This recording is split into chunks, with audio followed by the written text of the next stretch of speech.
목회는 하나님이 하십니다. 오늘 엘리야 선지자를 통해서 깨닫는데 하나님이 엘리야 선지자를 불러가지고 하나님이 일을 시키신 것을 볼 수가 있습니다. 선지자로서 참 수고를 많이 하신 엘리야, 인생 가운데 참 여러 체험을 많이 했습니다. 참 고난스러운 체험도 많이 했습니다. 그러나 하나님께서 늘 그를 지켜주시고 인도해 주셨기 때문에 그 부르심에 합당하게 사명을 감당했던 것을 볼 수가 있습니다. 그러나 또 엘리야는 약점도 있었어요. 연약함도 있었어요. 그렇지만 하나님의 뜻대로 끝까지 살려고 했던 엘리야, 하나님께서 끝까지 사용하신 것을 볼 수가 있습니다. 엘리야 하면요, 예수님이 십자가에 못 박혀 돌아가실 때 십자가상에서 엘리 엘리 라마 사박다니 그렇게 예수님께서 하나님께 기도했어요. 하나님 하나님 어찌하여 나를 버리셨나이까, 그 뜻이죠. 그런데 사람들이 생각하기를 엘리야를 부르는 거 아닌가, 뭐 이렇게 사람들이 생각을 했어요. 엘리야를 부르나 보다, 저가 엘리야가 필요한가 보다. 엘리야를 이스라엘 백성들이 다 잘 알고 있었습니다. 이스라엘 백성들에게 있어서 엘리야 선지자는 참 위대한 선지자였어요. 또 예수님께서 변화산상에 계셨을 때 예수님이 좌우편에 모세와 엘리야가 있었어요. 모세는 율법의 중요한 그 모세오경의 중요한 저자고, 엘리야는 선지자로서의 그 대표적인 사람이었어요. 그래서 그 나중에 보니까 변화산에서 이제 예수님만 보이게 됐지만 그와 같이 예수님의 위치가 엘리야보다 모세보다 더 위대한 위치였다 하는 것을 제자들에게 알려주는 그런 사건이었다, 그렇게 볼 수가 있어요. 이 선지자 엘리야는요, 기원전 9세기에 북왕국 아방과 그의 아들 아하시아 때 활동한 예언자예요. 북왕국 아방은 이 하나님 보시기에 악한 왕이었습니다. 북왕국의 이스라엘은요, 남왕국과 북왕국이 둘로 나눠졌는데 이스라엘이 북왕국은 이스라엘로 칭하고 남왕국은 유다왕국이다, 그렇게 칭했습니다. 근데 북왕국에 있는 그 왕들은 20명이 넘는 19명인가 18명 되는 왕들은 다 악한 짓을 했던 왕이었어요. 한 사람도 하나님 보시기에 모범이 되는 왕이 없었어요. 근데 아합왕이 그 중에서 아주 대표적인 악한 일을 했던 왕이었다, 그렇게 볼 수가 있습니다. 근데 엘리야는 그 이름의 뜻이 뭐냐면 여호와는 나의 하나님이시다 하는 그 뜻을 갖고 있어요. 한번 따라서 해줄까요? 여호와는 나의 하나님이십니다.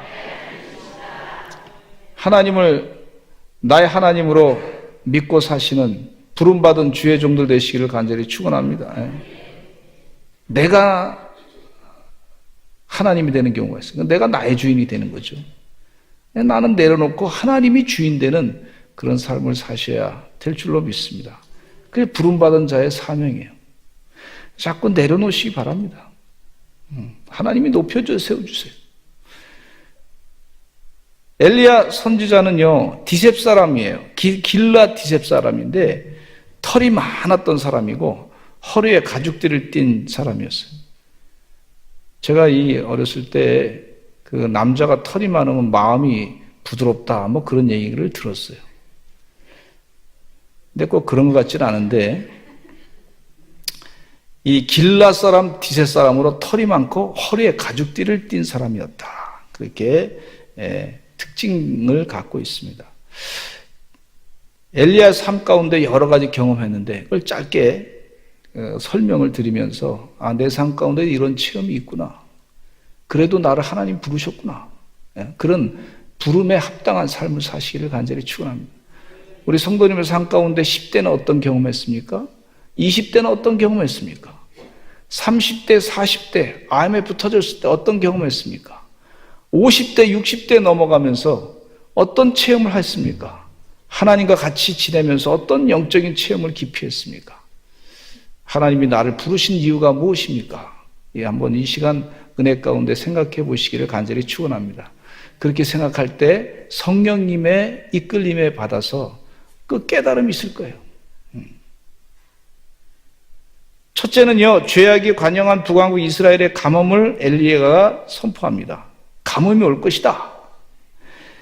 그래서 열왕기상 17장 1절에 같이 한번 읽어보겠습니다. 시작. 길앗에 우거하는 자 중에 디세 사람 엘리야가 아합에게 말하되 내가 섬기는 이스라엘의 하나님 여호와께서 살아계심을 두고 맹세하노니 내 말이 없으면 수년 동안 비도 이슬도 있지 아니하리라 하니라. 그런데 열왕기상 17장 1절에 배경이 되는 말씀이 열왕기상 16장 30절로 33절이 되는 말씀인데 왜 괜히 엘리야가 이렇게 예언한 것이 아니라 이유가 있어요. 뭐라 그랬냐면 성경 말씀을 읽어보겠습니다. 시작. 오므리의 아들 아합이 그의 이전의 모든 사람보다 여호와 보시기에 악을 더욱 행해. 이 지금 기근이 있을 것이다 하는 이유가 뭐냐면 아합이 이 악을 행했기 때문에. 어떤 악을 행했냐? 이 또 읽어보겠습니다. 시작. 느밧의 아들 여로보암의 죄를 따라 행하는 것을 오히려 가볍게 여기며 시돈 사람의 왕 엣바알의 딸 이세벨을 아내로 삼고 가서 바알을 섬겨 예배하고 사마리아에 건축한 바알의 신전 안에 바알을 위하여 제단을 쌓으며 또 아세라상을 만들었으니 그는 그 이전에 이스라엘의 모든 왕보다 심히 이스라엘 하나님 여호와를 노하시게 하였더라. 이게 바알 신전을 만들었어요. 북왕국에다가. 그리고 또 시돈 사람의 왕 엣바알의 딸이라고 하는 얘기는 바알을 굉장히 좋아하는 그런 사람인데 그 사람의 딸 이세벨을 아내로 삼고 거기서 바알을 또 섬겨서 예배했다. 뭐 이렇게까지 했으니까 뭐 왕으로서 하나님 보시기에 뭐 정말 악을 행했던 그런 왕이었습니다. 그러니까 하나님께서 예언자 엘리야를 통해 가지고 이스라엘 땅에 기근이 내릴 것이다. 그렇게 예언하신 것을 볼 수가 있습니다. 두 번째는요, 이 엘리야 선지자는 이제 이 지역에 기근이 올 것이라고 하는 것을 생각하고 있었는데 하나님의 인도함을 받아서 그리 시냇가로 갔습니다. 엘리야는 하나님의 지시를 받아서 요단 앞 그리 시냇가로 몸을 숨깁니다. 열왕기상 17장 3절에 시작. 너는 여기서 떠나 동쪽으로 요단 앞 그리 시냇가에 숨고 여기서 떠나 동쪽으로 가가지고 요단 앞 그리 시냇가에 숨으라 그래. 숨으라. 하나님이 말씀하시기를 명령 내리기를 넌 거기 가서 숨으라. 비겁해서 숨은 것이 아니라 하나님이 숨으라. 그러니까 숨은 거예요. 또 하나님께서는 까마귀를 통해 가지고 떡과 고기를 그에게 공급해 주었어요. 왜냐하면 지금 이제 슬금 기근이 들기 시작하는데 거기서 하나님께서 이 엘리야에게 먹을 것을 보내주신 것을 볼 수가 있는데 열왕기상 17장 6절에 읽어보겠습니다. 이 말씀 읽을 때마다 참 기분이 좋더라고요. 같이 읽어보겠습니다. 시작. 까마귀들이 아침에도 떡과 고기를 저녁에도 떡과 고기를 가져왔고 그가 시냇물을 마셨으니 떡과 고기를 저녁에도 떡과 고기를 가져왔다. 아침에도 까마귀가 떡과 고기를 가져왔다. 저녁에도 까마귀가 떡과 고기를 가져왔다. 할렐루야. 여러분도 까마귀가 주시는 걸 먹고 사셨습니까? 제가 목회를 시작하기 전에 강원도 인제에 가면은 연대리에 자작나무 숲이 있어요. 가보신 분 계시면 제가 거기서 처음 개척한 교회가 거기 있으니까 첫 목회지가 거기예요. 한번 꼭 가서 보시기를 바랍니다. 갔다 오신 분 한번 손 들어보실까요? 여러분 계시네. 그 뒤에 자작나무 숲이 있는데 그때는 잘 몰랐는데 인제군에서 자작나무 숲을 쫙 이렇게 심어가지고 아주 상당히 성공적인 그런 관광지가 됐어요. 무료입니다. 편안하게 가서 보시면 되는데. 근데 거기에 가기 전에 걱정이 되더라고요. 그때 뭐 나이가 뭐 한 26, 뭐 그 정도 됐으니까 삶을 어떻게 살 것인가? 뭐 어떻게 먹고 살 것인가? 개척하면 어떻게 할 것인가? 그래서 고민이 돼가지고 선배 목사님도 물어봤어요. 선배 목사님, 감신대 총장도 하셨던 그 목사님한테 여쭤봤어요. 그랬더니 저에게 하시는 말씀이 이 성경 말씀을 소개하더라고요. 열왕기상 17장 6절에 엘리야에게 하나님께서 까마귀가 물어다 주는 떡을 먹고 고기를 먹고 엘리야가 살았는데 그 믿음이 없으면 목회하기 힘들다. 이런 얘기 하더라고요. 그래서 하나님 저에게도 이 엘리야에게 하나님께서 보내주셨던 까마귀를 많이 보내주시옵소서 기도했어요. 그랬더니 참 신기하게 목회하면서 하나님이 이렇게 저렇게 다 도와주시더라고요. 시골에서 목회하는데 세상에 까마귀 비슷한 놈이 왔는데 까치가 왔어요. 근데 거기에 뭐가 있냐면 뽕나무가 있어요. 뽕나무. 저희 집 앞에 뽕나무가 쫙 있었는데 그 뽕나무에 뭐가 열리냐면 오디가 열려요. 근데 이 까치들이 와가지고요 오디를 톡톡톡톡 따먹는 거예요. 물론 이제 뽕나무 그 밑에는 이제 비암이 좀 많이 살았어요. 그래서 늘 비암을 잡아가지고 했는데 하나님께서 이런 방법 저런 방법으로 요모조모로 도와주시더라고. 그걸 깨달았어요. 하나님은 하셔요. 하나님이 일하십니다. 그게 뭐 2,000평 되는 땅이 있었는데 열심히 어머니가 농사를 얼마나 잘 지시는지. 여름엔 무조건 옥수수가 막 풍성하시고 그 다음에 고추도 막 풍성하게 하시고 감자도 풍성하게 하시고 또 병아리를 사가지고 닭도 풍성하게 하셔서 계란도 풍성하게 역사하시고 먹을 거 다 됐잖아요. 그리고 하나님 은혜 가운데 이 강원도 인제 산삼 썩어물이 쫙 흘러내리니까 잘 모르시나요? 가보세요. 그러면 그냥 아주 보약도 잡수시게 하시고 이야 하나님이 역사하시는구나. 내가 괜히 걱정한 게 많구나. 하나님께서 먹여 살려주시는데 괜히 걱정한 게 많구나. 지내놓고 보니까 더 깨닫게 하시더라고요. 하나님의 은혜를 잊지 마시고 하나님의 인도를 받아서 살면은 하나님이 다 책임져 주신다. 이 믿음을 가지시기를 간절히 축원합니다. 하나님이 일하신다. 목회만 하나님이 일하시는 게 아니라 가만히 보니까 우리 성도님의 삶 가운데도 하나님이 다 일하시더라고요. 신방 갈 때마다 그걸 늘 느껴요. 하나님이 이렇게 역사하시고 저렇게 역사하시고 막 일하시더라고요. 그러니까 소망이 자꾸 생기는 거예요. 성경 말씀을 가지고 하나님 까마귀가 엘리야에게 떡과 고기를 먹이시고 아침에도 먹이시고 저녁에도 먹이시고 그러니까 이 엘리야가 보니까 두 끼만 드신 것 같아요. 그죠? 점심은 없어요. 두 끼만 먹어도 사는 거예요. 아멘? 지금 뭐 우리가 요즘에 세 끼 먹어서 그런데 두 끼만 먹어도 사는 거예요. 떡과 고기. 세 번째, 시돈 땅 사르밧 과부의 가정으로 하나님이 인도하셨어요. 엘리야를. 하나님께서 거기에 그리 시내가에 숨었는데 거기 그냥 두지 아니하시고 엘리야를 다시 북쪽 시돈 땅 사르밧에 있는 과부의 가정으로 인도하셨어요. 열왕기상 17장 7절로 9절 말씀을 읽겠습니다. 시작. 땅에 비가 내리지 아니하므로 얼마 후에 그 시내가 마르니라. 여호와의 말씀이 엘리야에게 임하여 이르시되 너는 일어나 시돈에 속한 사르밧으로 가서 거기 머물라. 내가 그곳 과부에게 명령하여 내게 음식을 주게 하였느니라. 가만히 보니까 왜 하나님께서 사르밧에 있는 과부 시돈 땅에 거기 보내셨을까 이렇게 생각을 하게 돼요. 근데 그 시돈 땅이 아까 누구의 고향이냐면 이세벨의 고향이에요. 아합왕의 부인 이세벨의 고향이에요. 그러니까 영적으로 보면 가만히 보니까 그곳에 가서 하나님께서 벌써 하나님의 역사를 일으키시려고 땅밟기를 하시는 거 아닌가? 기도하시는 하나님의 사람을 그곳에 보낸 이유가 있지 않는가? 이런 생각을 갖게 돼요. 하나님께서 미리 과부에게 명령해가지고 내게 음식을 주게 명령했다. 이렇게 하시는 거예요.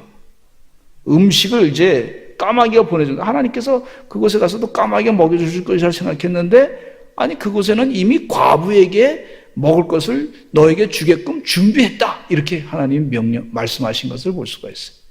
그런데 이 과부가요, 이제 어떤 상황이었냐면 열왕기상 17장 11절로부터 12절 말씀에 보니까, 이제 같이 한번 읽어보겠습니다. 시작. 그가 가지러 갈 때 엘리야가 그를 불러 이르되 청하건대 내 손에 떡 한 조각을 내게로 가져오라. 그가 이르되 당신의 하나님 여호와께서 살아계심을 두고 맹세하노니 나는 떡이 없고 다만 통에 가루 한 움큼과 병에 기름 조금뿐이라. 내가 나뭇가지 둘을 주워다가 나와 내 아들을 위하여 음식을 만들어 먹고 그 후에는 죽으리라. 지금 생각하기를 이제 떡은 뭐 없는데 통에 가루 한 움큼이 있고 병에 기름이 조금뿐인데 나뭇가지 둘을 주워다가 그걸 태워가지고 아들을 위해서 음식을 만들어 먹고 그 후에는 죽으려고 작정하고 있다. 이렇게 얘기하고 있어요. 그러니까 이제 엘리야에게 좀 불만 섞인 얘기를 하는 걸 수도 있어요. 뭘 먹을 걸 달라 그러냐? 지금 나 먹고 죽으려고 그러는데. 근데 엘리야가 놀라운 기적을 이 과부에게 베풀어 주시는데, 열왕기상 17장 16절에 여호와께서 엘리야를 통해서 하신 말씀같이 통에 가루가 떨어지지 아니하고 병의 기름이 없어지지 아니하니라. 기근이 끝날 때까지 다 없어지지 아니하고 계속해서 나온 걸 볼 수가 있어요. 이 오병의 기적의 역사를 볼 수 있지 않습니까? 베드로가 떼어주는 순간에 계속 음식이 나온 거예요. 또 칠병이의 기적의 역사도 계속 떼어줄 때, 제자들이 떼어줄 때 계속 음식이 나온 것을 볼 수가 있어요. 하나님이 하시면 풍성하게 역사합니다. 하나님이 하시면 계속해서 풍성하게 하나님이 일하시는 것을 우리가 깨닫게 됩니다. 하나님이 일하시는 것이 축복이에요. 큰 축복이에요. 주님 은혜 가운데 하나님이 일하실 줄로 믿습니다. 자꾸 기도하시기를 간절히 축원합니다. 왕의 제정에서 말씀하신 우리 강사님께서 그런 말씀하시잖아요. 하나님의 음성을 듣고 해라. 주의 음성을 듣고 결단해라. 이끄시는 대로 살아라. 그러니까 열매를 맺지 않느냐, 이렇게 말씀하시는 것을 볼 수가 있습니다. 그러니까 이 기근 가운데 엘리야가 이런 체험을 한 거예요. 하나님 명령 내렸는데 그 과부도 먹고 죽으려고 그러는데 그 과부한테 떡을 내놔라, 그런 얘기를 참 하기가 어렵잖아요. 그런데도 하나님 명령이니까 내놔라 이렇게 얘기하니까 다른 사람이 보면 상당히 야박한 사람이다 이럴 수 있을 텐데, 그렇게 그런 경험을 또 엘리야가 한 것을 볼 수가 있어요. 여주인의 아들을 살린 엘리야, 열왕기상 17장 19절로부터 21절에 보니까 다락에 거처하고 있을 때에 읽어보겠습니다. 시작. 엘리야가 그에게 그의 아들을 달라 하여 그를 그 여인의 품에서 받아 안고 자기가 거처하는 다락에 올라가서 자기 침상에 누이고 그 아이 위에 몸을 3번 펴서 엎드리고 여호와께 부르시죠. 이르되 내 하나님 여호와여, 원하건대 이 아이의 혼으로 그의 몸에 돌아오게 하옵소서 하니, 엘리야가 기거하는 여주인의 아들이 갑자기 병들어 죽었을 때, 이 자신의 아들이 죽었을 때 이 여주인의 마음이 어떻겠어요? 얼마나 마음이 힘들었겠습니까? 아들만 바라보고 살았는데, 근데 이 아들을 살려달라고 엘리야에게 부탁했을 때 기도함으로 하나님 은혜 가운데 그 아들을 살리신 것을 볼 수가 있어요. 이런 체험을 엘리야가 한 거예요. 그렇다고 여러분, 엘리야 안수를 아무한테나 하면 안 됩니다. 이게 계속 몸 입에다 대고 몸 그대로 대가지고 그렇게 했는데, 그렇게 했다고 그래서 성경을 이상하게 해석하고 엘리야 안수합니다 그러면 큰일 납니다. 요즘 같은 세상에 큰일 납니다. 안수기도 하면 되지요. 열왕기상 17장 22절 보겠습니다. 시작. 여호와께서 엘리야의 소리를 들으심으로 그 아이의 혼이 몸으로 돌아오고 살아난지라. 할렐루야. 이 엘리야 선지자의 위대함을 여기서 깨닫게 되는데, 결국 하나님께서 살려주신 거죠. 엘리야가 기도함으로 말미암아. 갈멜산에서 엘리야가 대결합니다. 3년이 지난 후에 엘리야가 가뭄이 끝나고 비가 내릴 것을 아합 왕에게 예고합니다. 비가 내릴 것입니다. 엘리야가 제의합니다. 열왕기상 18장 24절에 바알과 아세라 선지자를 갈멜산에 모이게 하고 말이죠. 그러면서 엘리야가 제의합니다. 같이 읽어보겠습니다. 시작. 너희는 너희 신의 이름을 부르라. 나는 여호와의 이름을 부르리니 이에 불로 응답하는 신 그가 하나님이니라. 백성이 다 대답하되 그 말이 옳도다 하니. 백성들이 그럼 그렇게 해보자. 지금 이 비가 안 오는 이유가 무엇인지, 이건 누구 때문에 그런 건지. 아합은 하나님의 신 때문에, 하나님 여호와 때문에 그렇다 그러고, 또 이 바알과 아세라 신을 섬기면서 마찬가지로 하나님 여호와 때문에 그렇다 그러고, 엘리야는 바알과 아세라 신 때문에, 그 사람들 때문에, 그 믿음 때문에 이렇게 기근이 있다. 그래서 이 대결을 하는데 갈멜산에서 하는 거예요. 바알 선지자 450명, 아세라 선지자 400명, 850명과 이 엘리야 선지자 한 사람과 싸웁니다. 이 한 사람과 850명이 한다. 이게 쉬운 전쟁이 아니란 말이죠. 바알 선지자, 아세라 선지자들은 칼과 창으로 몸을 자해하면서 기도했지만 계속해서 아무 응답이 없는 거예요. 근데 엘리야 선지자는 엘리야가 하나님께 간절히 기도함으로 말미암아 하늘에서 불이 내려가지고 제단에 있는 모든 것을 다 태우고 하나님께서 그 영광을 받으신 것을 볼 수가 있습니다. 그래서 여호와의 신이 참신이다 하고 이스라엘 백성들이 깨닫게 됐어요. 하나님께서 그렇게 하신 거예요. 여러분, 우리가 믿음 생활하면서 하나님 여호와의 신이 참신임을 세상 사람들에게 드러내야 될 줄로 믿습니다. 내가 하는 게 아니라 누가 하시는 거예요? 하나님 하시는 거예요. 하나님이 하실 줄로 믿습니다. 그런 믿음을 가지고 계속해서 하나님이 참신이십니다. 그렇게 드러내시는 승리자가 되시기를 간절히 축원합니다. 그래서 이 바알 선지자, 아세라 선지자들을 전부 다 이스라엘 백성들이 다 잡아 죽이고 하나님 신이 참신이다 하고 하나님께 영광을 돌려드렸어요. 얼마나 감사하죠. 여러분, 이 대한민국이 지금 김일성 주사파와 크게 전쟁하고 있지 않습니까? 참신이 누구냐? 하나님 신이야. 주사파는 누굴 섬기고 있냐면 김일성을 섬기는 거예요. 김일성이 하나님이야. 우상을 섬기는 거예요. 김일성 동상, 김정일 동상이 이 북한 땅에 말이죠. 7만 2천 개가 작게는 그렇게 있고, 온 집집마다 이 사진이 다 걸려 있고, 다 배지까지 달고, 이거 우상이죠, 완전히. 그렇잖아요? 여러분, 대한민국의 주사파, 저는 주사파로 그냥 정치적인 그런 이념이 좀 다르다, 이런 걸 보지 않습니다. 그건 귀신의, 이 김일성의 귀신의 씌인 사람이에요. 여러분, 정확하게 보셔야 됩니다. 주사파, 김일성 주체사상인데, 거기 김일성이 우상이에요. 신이야, 신. 전 그렇게 봐요. 영적으로 봐서 분명히 귀신에 쓰인 사람들이다. 그렇게 봐요. 거짓말을 얼마나 잘하는지 몰라요.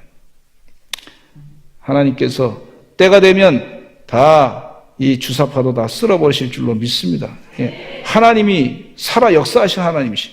우리가 믿음을 가지고 자꾸 기도해야 될 줄로 믿습니다. 엘리야가 기도했어요.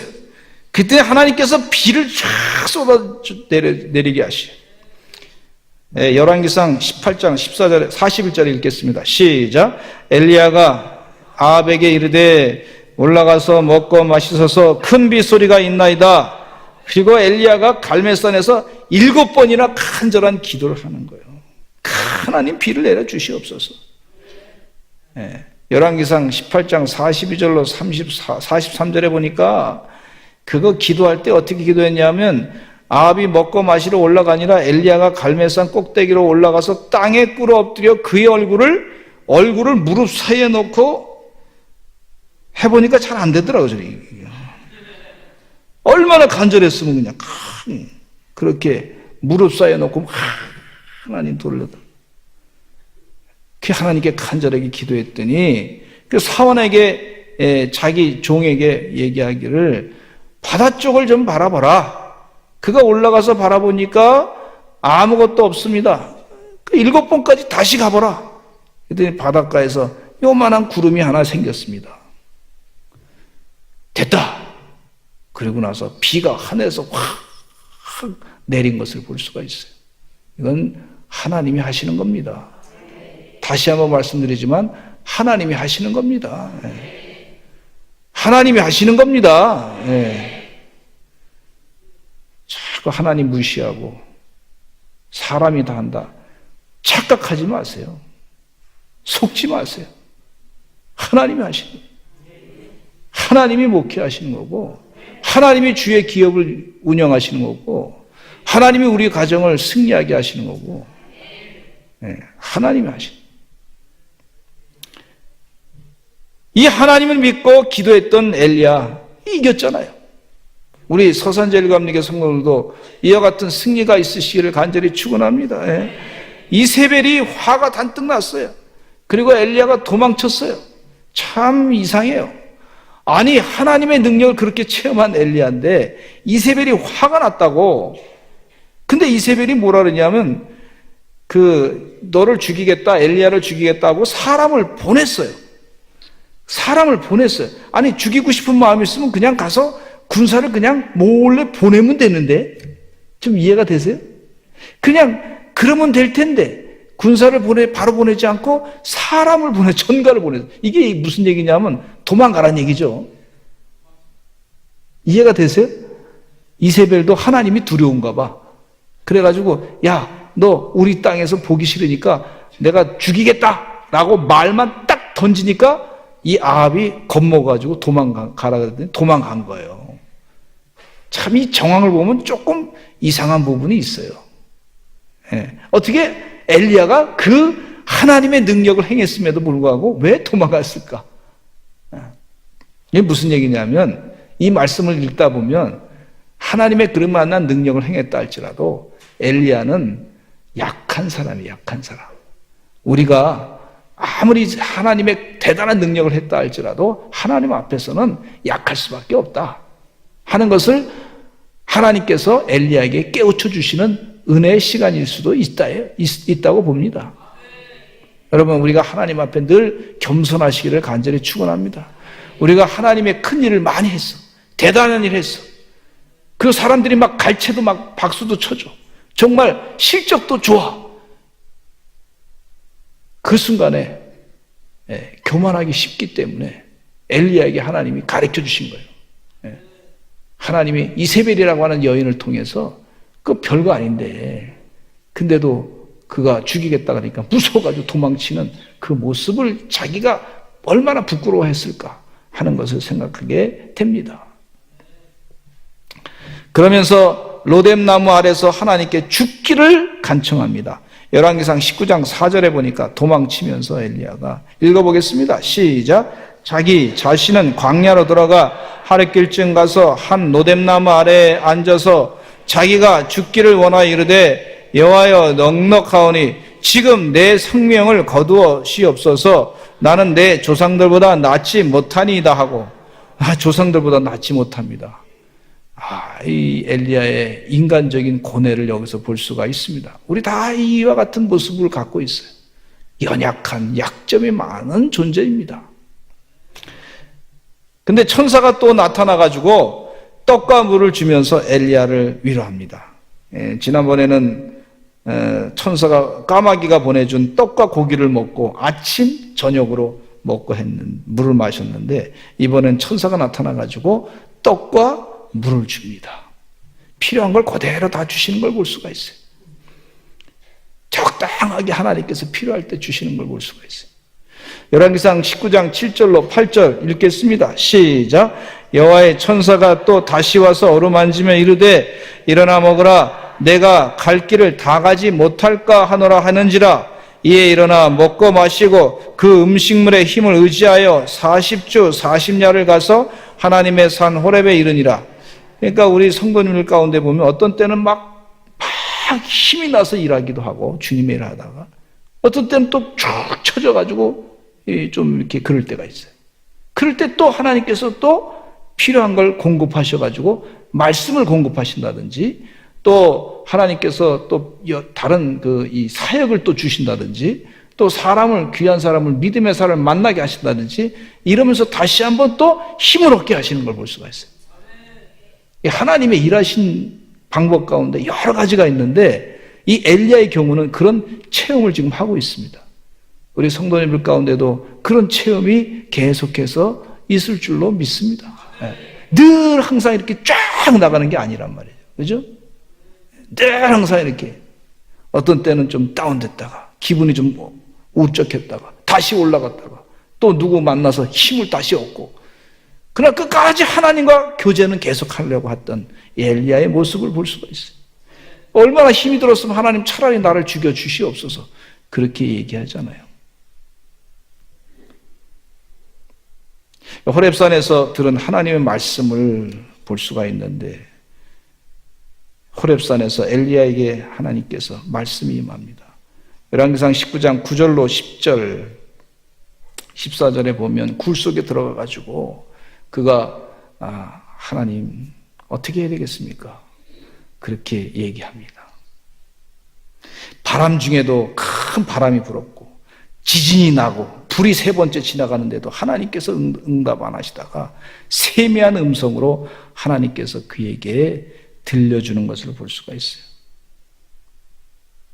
14절만 읽겠습니다. 그가 대답하여, 같이 읽어보겠습니다. 시작.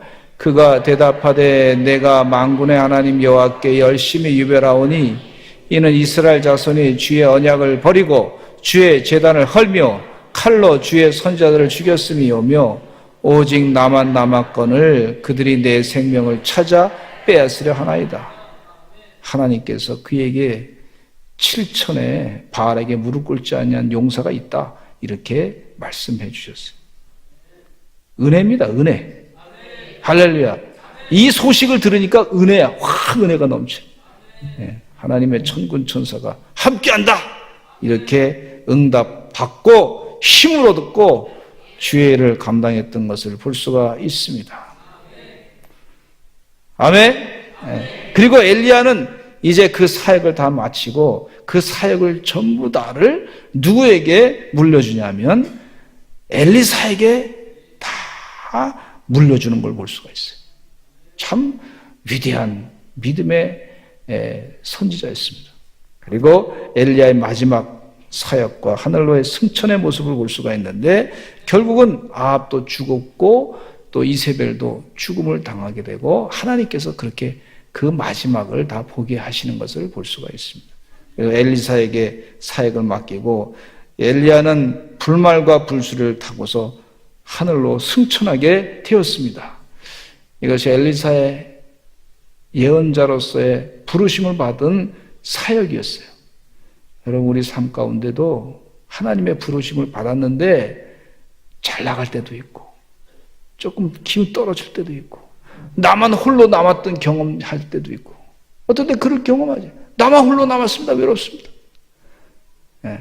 다른 사람이 다 나를 인정 안 해주는 것 같고, 혼자 하나님과 독대하는 것 같고, 하나님이 지금 다 다른 사람 없이 나만 홀로 남았으니 하나님 지금 어디 떠난 것 같고, 뭐 이런 느낌을 받을 때가 있어요.